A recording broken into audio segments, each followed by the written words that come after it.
Hello, everybody, and welcome to Top 5 New Comics for May 14th of 2025. I am, as always, Chris, and let's talk about some awesome new comics coming out. Starting with Absolute Batman number 8. This is written by Scott Snyder with art by Marco Martin and colors by Muntsa Vicente. All the stuff I said, Absolute Universe, awesome, great, love it. It's been such a blast going through this new universe with these new characters.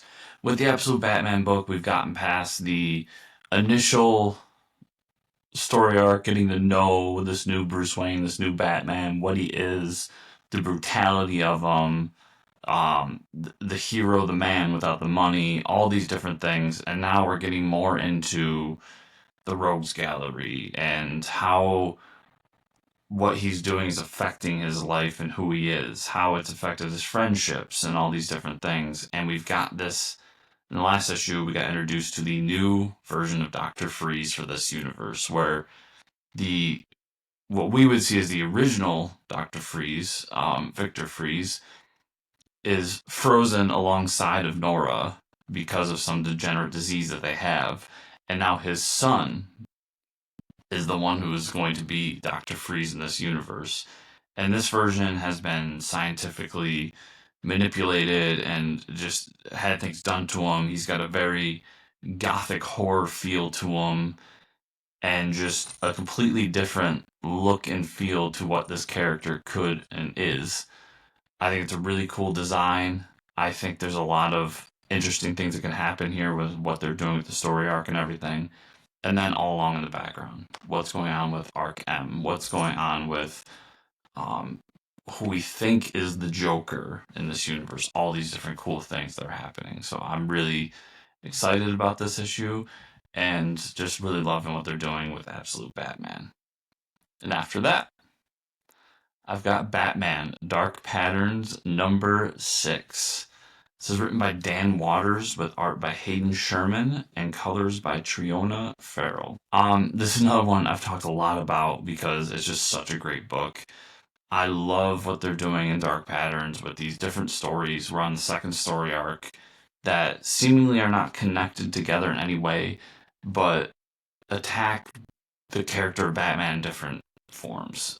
In this one, it's more of a die-hard esque kind of story where he's in this tower that's been taken over by criminals. He has to make his way up, and we find out that the ventriloquist and Scarface are behind the whole thing, that they have somehow taken over the spirit of this building, and now Scarface is really the entirety of the building. It's a really cool story arc. It's an awesome book, and Dan Waters through this book has become a writer that I just believe we should be following. He's doing some cool things here, and whenever I see his name now, I'm a little bit more interested in the book coming up. As for this one, like I said, we're now 3 issues in. I believe this is going to be the final issue of this story arc, and then the next one will be part 1 of a new story arc, I believe. And if that's so, then let's actually look. Yes, so the next issue will be Case 3. So that's so a bad place to start on, but then the next issue is a great place to jump on for a brand new story arc.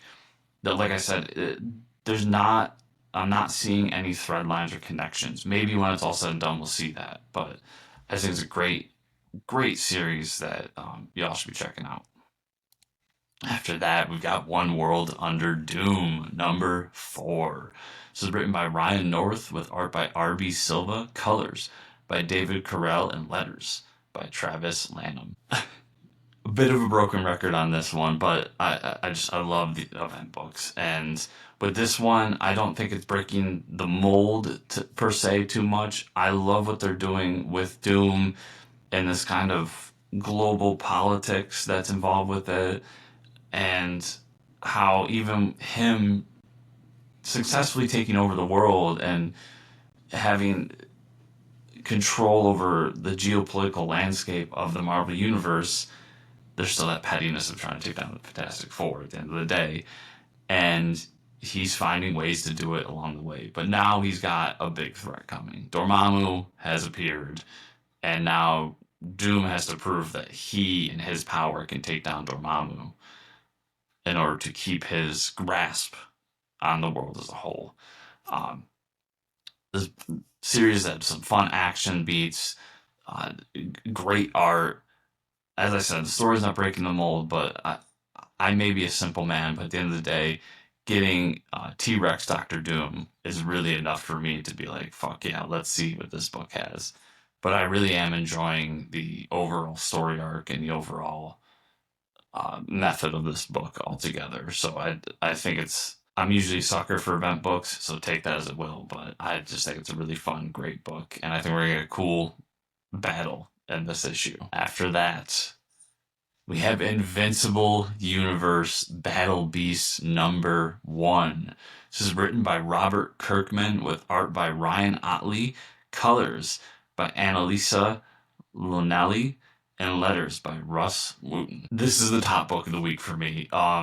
Anything Invincible for me is prime candidate for my favorite book. I love the Invincible series. It's one of my favorite comics of all time. It's a book that I have bought most of the single issues of. I had bought it in trade at one point. I have the omnibuses, or the compendiums as Image calls them, of them. I love this series so much.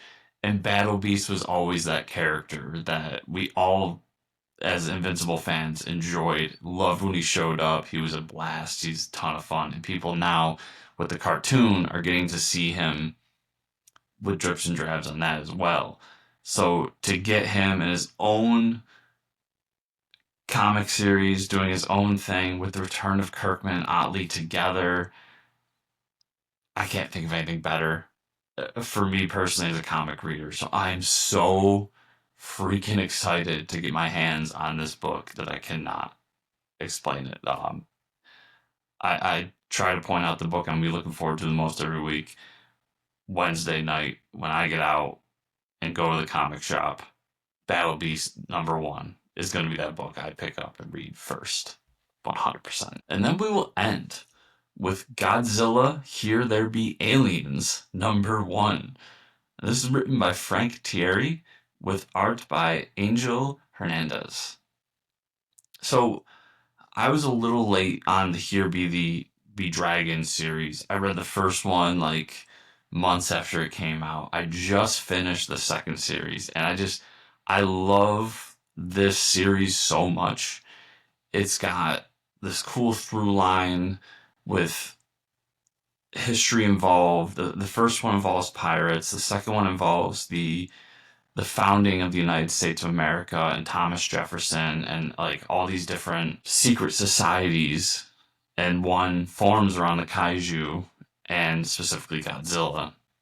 And we get to learn about the history of the kaiju and how they are really the preeminent gods of the world that they're building here. And then it ends in a way, I guess spoilers for volume 2, but it ends in a way that you see as Lewis and Clark are going on their expedition to the west, they see these aliens coming down and bringing with them more kaiju and more threats along the way. We see Mechagodzilla, for instance.